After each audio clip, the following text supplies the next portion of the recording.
Hello दोस्तों, welcome back to my YouTube channel. आज हम सार्क के बारे में पढ़ेंगे। सार्क की फुल फॉर्म है यहाँ पर south Asian association for regional cooperation, और इसको हिंदी में दक्षिण एशियाई क्षेत्रीय सहयोग संगठन कहते हैं। हम सार्क को यहाँ पर थ्योरी वाइज भी पढ़ने वाले हैं, साथ ही हम यहाँ पर पीवाईक्यू भी लगाने वाले हैं यूपीएससी लेवल तक के। जो पीवाईक्यू मैं आपको करवाने वाला हूँ वो UPSC, state PCS, SSC, railway जैसे एग्जाम्स में पूछे गए पीवाईक्यू हैं। तो पहले हम यहाँ पर थ्योरी के माध्यम से समझेंगे सार्क को, उसके बाद पीवाईक्यू लगाएंगे जो भी महत्वपूर्ण है। वीडियो में आगे बढ़ने से पहले मैं आपको बता दूं कि मैं अपने इस यूट्यूब चैनल पर एक सीरीज चला रहा हूं जिसमें हम प्रमुख अंतर्राष्ट्रीय संस्थाओं के बारे में पढ़ेंगे, और ये मेरी फर्स्ट वीडियो है। आगे आने वाली वीडियोस पाने के लिए अभी चैनल सब्सक्राइब कर दें। सारी ही अंतर्राष्ट्रीय संस्थाएं एग्जाम के लिए वेरी इंपॉर्टेंट होती हैं, तो वो सारी वीडियोस आपको तभी मिलेंगी जब आप मेरा यूट्यूब चैनल सब्सक्राइब कर दोगे। तो शार्क की फुल फॉर्म हमने यहाँ पर जान ली है। शार्क आखिर है क्या? तो शार्क मतलब एक ये क्षेत्रीय संगठन है जिसका उद्देश्य दक्षिण एशिया के देशों के बीच सहयोग बढ़ाना और आर्थिक सामाजिक विकास को गति देना है। ठीक, अब यहाँ पर हम ये समझ लेते हैं कि बांग्लादेश के तत्कालीन राष्ट्रपति जिनका नाम है जिया उल रहमान ने 1980 में इसकी स्थापना का विचार दिया था, लेकिन स्थापना हुई थी 8 दिसंबर 1985 को। ठीक, तो इसका स्थापना वर्ष आप याद रखोगे कि सार्क की स्थापना कब हुई, तो ये 8 दिसंबर 1985 में हुई। कहाँ पर? ये ढाका, बांग्लादेश में इसकी स्थापना हुई। लेकिन इसका जो मुख्यालय है वो है काठमांडू, नेपाल में। ठीक, नेपाल की राजधानी काठमांडू। अब यहाँ पर क्या होते हैं कि बहुत सारे बच्चे कंफ्यूज होते हैं कि हम इसका मुख्यालय कैसे याद करें। तो अगर मैं इसको सार्क इस तरीके से लिखूँ हिंदी में, तो लास्ट में क्या आ रहा है? का आ रहा है, और का से ही क्या है? काठमांडू। ठीक, तो इस तरीके से आप कनेक्ट करके यहाँ पर याद कर सकते हो कि सार्क को अगर हम हिंदी में लिखते हैं तो एंड में का आएगा, और का से मुख्यालय है इसका काठमांडू। ठीक, तो ये एक अच्छा तरीका है मुख्यालय याद करने का। अब हम इसके सदस्य देश की बात करें तो इसमें दक्षिण एशिया के कुल 8 देश शामिल हैं। म्यांमार और चीन को छोड़कर भारत के सभी पड़ोसी देश इसमें शामिल हैं। ठीक, अब हम इसको मैप के माध्यम से पहले यहाँ पर समझ लेते हैं। तो ये रहा मैप।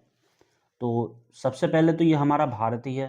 ठीक, उसके बाद यहाँ पर ये नेपाल आ गया आपका, ये भूटान आ गया, ये बांग्लादेश आ गया, ये श्रीलंका, ये मालदीव, ये पाकिस्तान, और यहाँ पर एक ये अफगानिस्तान। ठीक, तो टोटल ये हो गए 8। तो यहाँ पर इस तरीके से आप याद कर सकते हैं, और इसकी एक ट्रिक भी है। बच्चे भूल जाते हैं कि इसको हम ट्रिक से कैसे याद करें, तो इसलिए मैंने आपको यहाँ पर एक ट्रिक भी दे दी है। जैसे इसकी ट्रिक है MBBS।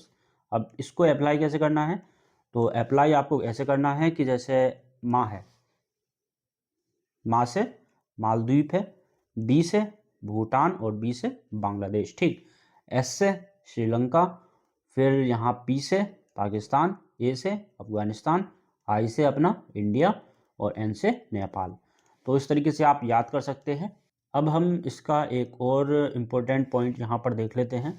तो इसके अगर हम लेटेस्ट मेंबर की बात करें तो वो है अफगानिस्तान। ठीक, अफगानिस्तान को अप्रैल 2007 में चौथे शिखर सम्मेलन में अफगानिस्तान को 8वीं सदस्य के रूप में शामिल किया गया है।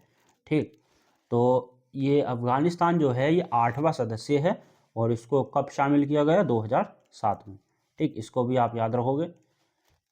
मुख्य उद्देश्य की अगर हम बात करें तो इसके उद्देश्य हैं क्षेत्रीय शांति और स्थिरता, आर्थिक सहयोग और व्यापार को बढ़ावा, गरीबी उन्मूलन, शिक्षा, स्वास्थ्य, कृषि, विज्ञान, प्रौद्योगिकी में सहयोग, सांस्कृतिक आदान प्रदान। ठीक, अब हम यहाँ पर इससे जुड़े कुछ महत्वपूर्ण PYQ यहाँ पर देख लेते हैं, जो कि यूपीएससी, एसएससी, स्टेट पीसीएस और रेलवे जैसे एग्जाम्स में बार बार क्वेश्चन पूछे जाते हैं। तो पहला ही क्वेश्चन हमारा यूपीएससी के प्रीलिम्स 2018 में पूछा गया क्वेश्चन है कि सार्क की स्थापना किस शहर में हुई थी?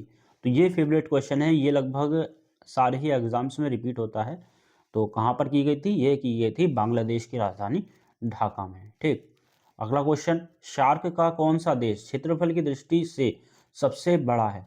तो ये भी क्या है, स्टेट पीसीएस में पूछा गया क्वेश्चन है 2020 में, तो ये भी इम्पोर्टेंट क्वेश्चन है। तो अगर हम इन देशों की बात करें तो सबसे बड़ा तो हमारा भारत ही है। ठीक, अगला क्वेश्चन है सार्क की फुल फॉर्म क्या है। ये क्वेश्चन भी एनटीपीसी 2021 में पूछा गया क्वेश्चन है। तो क्या है ये, south Asian association for regional cooperation. ठीक, अगला क्वेश्चन है सार्क में वर्तमान में कितने सदस्य देश हैं। तो कितने हैं, 8। ये भी एसएससी जीडी में पूछा गया क्वेश्चन है और ये एसएससी सीजीएल में पूछा गया क्वेश्चन है कि सार्क की स्थापना किस वर्ष हुई। तो कब हुई थी ये, 1985 में। ठीक, कहाँ पर, ढाका, बांग्लादेश की राजधानी। अगला क्वेश्चन ये भी सीजीएल में पूछा गया क्वेश्चन है कि सार्क का सदस्य नहीं है। तो नेपाल सदस्य है, श्रीलंका सदस्य है, म्यांमार ये सदस्य नहीं है, भूटान भी सदस्य है। मैंने आपको बताया था म्यांमार और चीन को छोड़कर भारत के जितने भी पड़ोसी देश हैं वो सारे ही सार्क के सदस्य हैं। ठीक, तो ये आप याद रखोगे। अगला क्वेश्चन है कि सार्क का मुख्यालय कहाँ पर स्थित है। ये भी सीएचएस में पूछा गया क्वेश्चन है। तो मुख्यालय की बात हो रही है तो काठमांडू, और स्थापना कहाँ हुई थी, ढाका में। ठीक, तो ऑप्शन नंबर बी यहाँ पे सही है। अगला क्वेश्चन, सार्क का नवीनतम सदस्य देश कौन सा है। तो मैंने ये आपको बताया कौन है, अफगानिस्तान। कब, 2007 में। ठीक, कौन सी बैठक थी, 14वीं बैठक और 8वां सदस्य है। अगला क्वेश्चन है सार्क देशों के बीच मुक्त व्यापार समझौते को क्या कहा जाता है। तो ये कहते हैं साफ्टा, SAFTA। ठीक, ऑप्शन नंबर बी यहाँ पर सही है। ये रेलवे ग्रुप डी 2019 में पूछा गया क्वेश्चन है।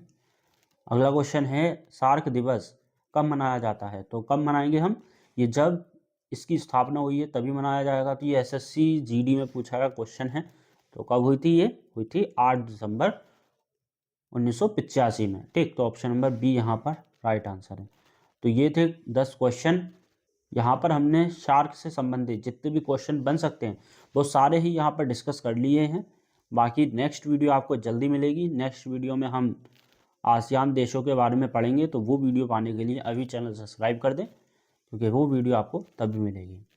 तो बने रहिए इस तरीके से हमारे यूट्यूब चैनल पर, पाते रहिए न्यू अपडेट्स। तो थैंक्स फॉर वॉचिंग। जय हिंद, जय भारत।